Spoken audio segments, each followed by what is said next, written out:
वर्षावासाच्या कार्यक्रमात उपासक उपासिका आपण सर्वांनी सहभागी होऊ शकता। यामध्ये वर्षावासाच्या संबंधित माहिती, भंतेगणाचे प्रवचने, बुद्धाने सांगितलेले पंचशील तत्व इत्यादी मार्गदर्शन होणार आहे।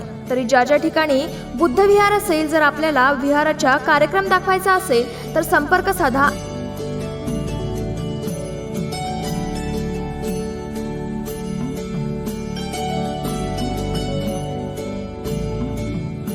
आपला अरुण वानखडे, मुख्य संचालक Tathagat TV channel, Amravati Maharashtra. Mobile number 8007990918 व संपूर्ण team Tathagat TV channel Amravati. कार्यालय पत्ता तक्षशिला महाविद्यालय, डॉक्टर अविनाश सवई यांचे निवास, Shyamnagar, Congress Nagar road, Amravati. Mobile number 8275540049।